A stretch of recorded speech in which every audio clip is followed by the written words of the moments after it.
расман муҳорибаи унвонӣ дар вазни вазнини Беллатор, реванш байни чемпион Райан Байдер ва легендаи муҳорибаҳои омехта Фёдор Емельяненко рӯзи 4 феврал дар турнири Беллатор 290. Ассалому алайкум дӯстон, хуш омадем ба шабакаи мо. Дар навори имрӯза оиди тозатарин ва муҳимтарин хабарҳо аз ҷаҳони ММА гап мезанем. Барои пешравии канали мо лайк розер карда 3-4 калима. Тобови ҷангори вазни нимёнаи UFC Билол Муҳаммад гуфт ки аз муҳорибаи унвонӣ зидди чемпион Леон Эдвардс дида, барои ӯ муҳориба зидди Ҳамзат Чимаев муҳимтар аст.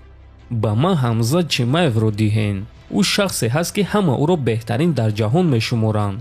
бисёриҳо боварӣ доранд ки Ҳамзат любой рақиби худро зада метавонад ва дар ду вазн чемпион шуда метавонад. ман чӣ гуна ӯро шикаст доданро медонам ва боварӣ дорам ки ин корро карда метавонам.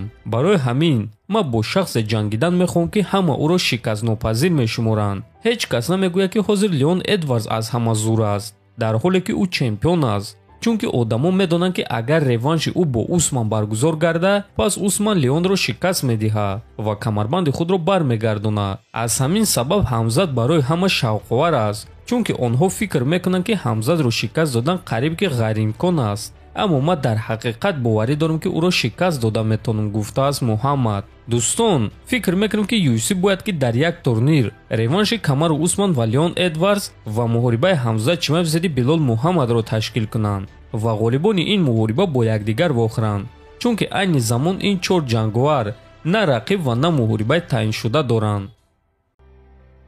шаби гузашта ёрдамчии президенти ташкилоти ACA Асланбек Бадаев натиҷаи сол барои ташкилоти ACA баровард ва ба ҷанговаро ҷоизаспорӣ кард ва дар ин рӯйхати ӯ варзигари тоҷик Аъзам Ғафоров низ ҷой гирифтааст. биён суханҳои Бадаевро гӯш мекунем.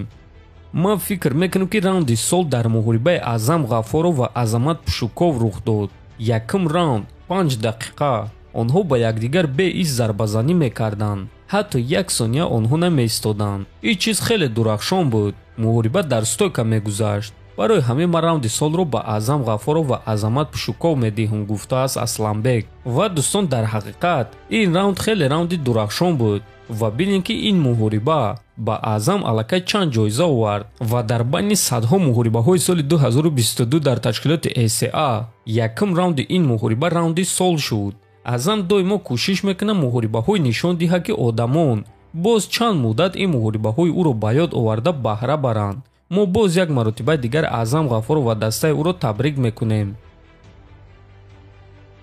тобови ҷангори вазни нимёнаи UFC Гилберт Бёрнс гуфт ки баъди муҳориба бо Нил Мегни бо кадом ҷанговарон вохӯрдан мехоҳад.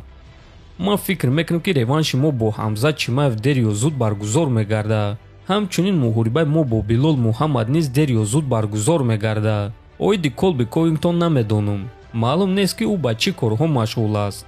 Масвидалро боша барои муҳориба зораву тавалло намекунам. муҳорибаи мо бо ӯ метавонист ки муҳорибаи калон шавад, аммо ӯ ин чизро нахост ва ман оиди ин чиз ғамгин нестам. умуман рӯйхати рақибони ояндаи ма чунин аст: Билол Муҳаммад, Ҳамзат Чимаев ва баъд чемпиони вазни нимёна. ана ҳамин гуна ояндаи худро ман дидан мехоҳам. соли 2023 ман ният дорам ки 3 муҳориба гузаронам ва 3 ғалабаи фавран ба даст биёрам. ман зориву тавалло намекунам ки ба ман муҳорибаи унвонӣ диҳанд. ман бо рафтор ва ғалабаҳои худ ин чизро сазовор мешавам, гуфтааст Бёрнс.